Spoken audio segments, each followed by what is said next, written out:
Fairness creams వాడటం వలన మనిషి తెల్లబడతారా, లేదా బ్రైట్ అవుతారా, లేదా ఎటువంటి క్రీమ్స్ వాడచ్చు అనేటువంటి చాలా డౌట్స్ ఉంటుంటాయి.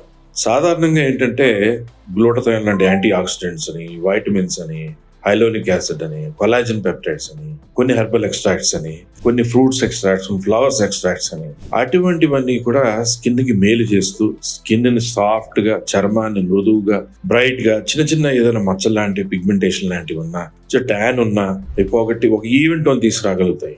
సాధారణంగా అటువంటి క్రీమ్స్ లాంటివి, అటువంటి సోప్స్ లాంటివి మంచివి. కానీ కొన్ని క్రీమ్స్, కొన్ని సోప్స్ లో హైడ్రోక్వినాన్ అని, గ్లైకోలిక్ యాసిడ్ అని, కోజిక్ యాసిడ్ అని, మోమెటోజోన్ అని, అలా రకరకాల ఇంగ్రీడియంట్స్ ఉన్నవి కొన్ని రకాల పిగ్మెంటేషన్ ట్రీట్ చేయడానికి వాడుతుంటారు. కానీ కొంతమంది ఏం చేస్తారు, అది వాడిన తర్వాత భలే బ్రైట్ గా ఉంది స్కిన్ అని చాలా ప్రొలాంగ్ గా వాడిన తర్వాత కొన్నాళ్ళకి స్కిన్ మంటగా అనిపించడం, మంటగా వచ్చిన తర్వాత ఎర్రబడిన చోట నల్ల మచ్చల్లాగా అయిపోయి మొత్తం మచ్చల్లాగా పడిపోవడం, పింపుల్స్ లా రావడం జరుగుతుంది. అటువంటి ఎక్కువగా వాడకూడదు. డాక్టర్ అడ్వైజ్ చేసిన తర్వాత ఎంతకాలం వాడాలో, ఆ ప్రాబ్లం తగ్గిపోయిన తర్వాత ఆపేయాలి.